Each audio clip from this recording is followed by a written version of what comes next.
Welcome to a brand new explainer.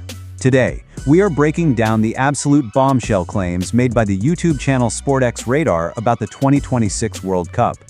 We're looking at how, according to their analysis, this massive global event is rapidly turning into a dystopian nightmare and a historic web of scandals just days before kickoff. So let's just get right into it, shall we? Just listen to this hook from their video. Imagine a world where the beautiful game is no longer played on grass, but rather inside a geopolitical courtroom. Wow.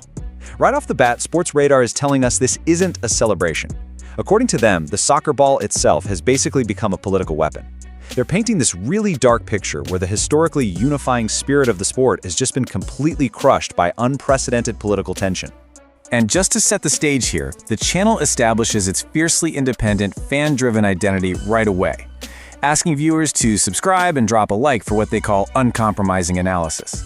They really position themselves as the ones brave enough to expose the hidden, raw truth behind sports history, long before they even jump into the main controversy.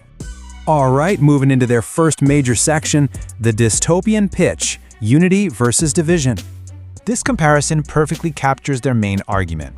On one side, you have what we all expect, right? A massive global carnival of multinational unity. But on the other side, Sportx Radar argues the reality is a geopolitical weapon that's actively dividing people. Instead of building bridges, they claim football is digging trenches. And honestly, it's the passionate fans who are left completely heartbroken, watching their beautiful game turn into this dystopian nightmare. Next up, we have Section 2, Geopolitics and Border Control, the Iron Curtain of Hostility.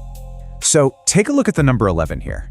It highlights a truly shocking incident reported by the channel Omar Artan, who is widely considered one of Africa's absolute best referees, showed up with perfect documentation, yet he was interrogated at the US border for 11 grueling hours and then deported. And here's where the geopolitical drama gets crazy.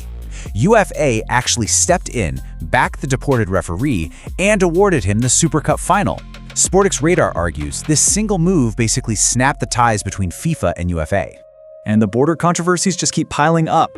Sports Radar points out that a quarter of the teams might arrive incomplete or totally without their supporters.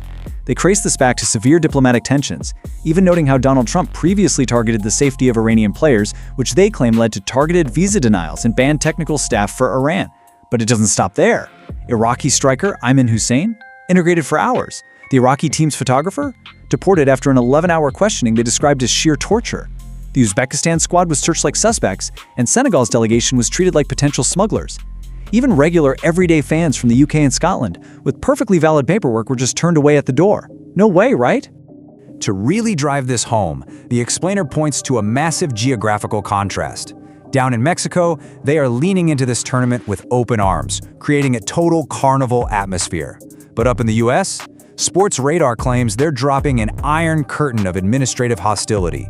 They argue these relentless bans and restrictions are casting a dark shadow that's actively polluting the entire World Cup. Which brings us to Section 3, FIFA, Politics, and Retaliation, a war for power. Let's look at this timeline because it's like a Hollywood thriller. According to the channel, this all traces back to 2010 when the US lost the 2022 bid to Qatar. That loss supposedly triggered an all-out war for power. They claim the famous 2015 Dawn raids that took down Sepp Blatter were actually orchestrated by the US. By 2016, Gianni Infantino climbs to the top, allegedly throwing Michel Platini under the bus to get there with massive US backing. Then in 2018, they point to Donald Trump publicly and secretly threatening voting nations, essentially bullying the tournament away from Morocco. The video goes as far as highlighting some really dark alliances, secret White House meetings, FIFA offices chilling in Trump Tower, and a totally bizarre Peace Prize scandal. It is a wild web of claims. And you know how the tournament magically expanded to 48 teams? Well, the source argues that was nothing more than a political bribe to quiet down the nations that felt cheated. The direct result is a punishing 104-match schedule. Now you've got players facing brutal travel demands and extreme climate conditions that are just physically ruining them. Okay, let's move to Section 4, Commercial Greed versus Culture, Cannibalizing the Sport. Get a load of this definition for tactical timeouts. Sports Radar claims these so-called water breaks are completely artificial.